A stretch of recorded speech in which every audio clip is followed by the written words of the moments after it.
बड़ी खबर आ रही है। Delhi police constable murder case में एक आरोपी का एनकाउंटर हुआ है। संगम विहार में स्पेशल सेल ने आरोपी का एनकाउंटर किया।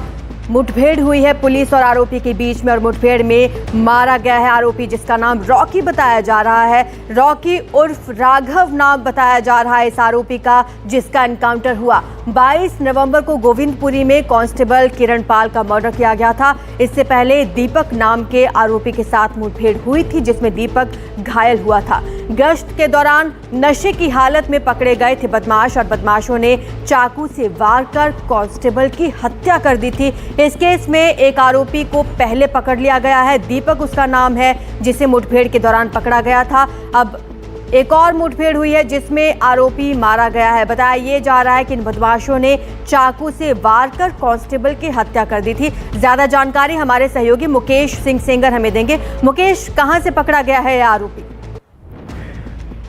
देखिए, जो कांस्टेबल किरण पाल थे उनकी हत्या में 3 लोग शामिल थे, जिसमें एक कृष नाम का बदमाश था। कृष और दीपक, इन दोनों को साउथ ईस्ट दिल्ली पुलिस और क्राइम ब्रांच ने मिलकर पकड़ा था, जिसमें एक मुठभेड़ हुई थी कालकाजी इलाके में।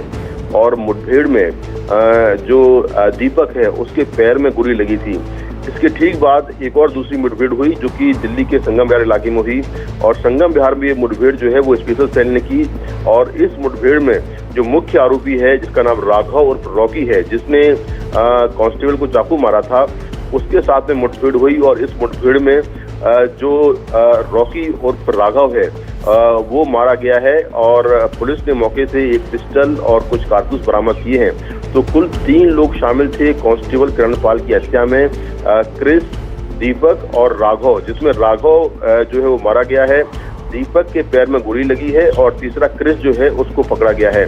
तो कांस्टेबल जो किरण पाल थे वो 22 और 23 नवंबर की रात में गोविंदपुरी इलाके में पेट्रोलिंग कर रहे थे। उसी दौरान 3 बदमाश मिलते हैं जो नशे की हालत में थे। और दिल्ली पुलिस सूत्रों के मुताबिक ये तीनों चोरी करने जा रहे थे। जब कांस्टेबल किरण पाल ने उनको रोककर उनका सर्च किया, उसी दौरान बदमाशों ने कांस्टेबल किरण पाल की चाकू मार दिया। कांस्टेबल किरण पाल मूल रूप से बुलंदशहर के रहने वाले थे और उनके परिवार में उनकी विधवा मां है और उनका बड़ा भाई है। 2018 में वो दिल्ली पुलिस में भर्ती हुए थे और तब से लगातार अलग अलग दिल्ली पुलिस की जो शाखाएं हैं उनमें काम कर रहे थे। लेकिन 22 और 23 नवंबर की रात जब वो पेट्रोलिंग कर रहे थे, उसी दौरान उनकी हत्या हुई। तो इस मामले में 2 अलग अलग मुठभेड़ें हुई हैं। एक मुठभेड़ में दीपक को गोली लगी है और उसे पकड़ लिया गया है। उसके साथ में क्रिस नाम का बदमाश पकड़ा गया है। जबकि दूसरी मुठभेड़ में जो राघव और रॉकी है वो मारा गया है। कुल 3 लोग इस हत्याकांड में शामिल थे। शुक्रिया आपका मुकेश इस तमाम जानकारी के लिए।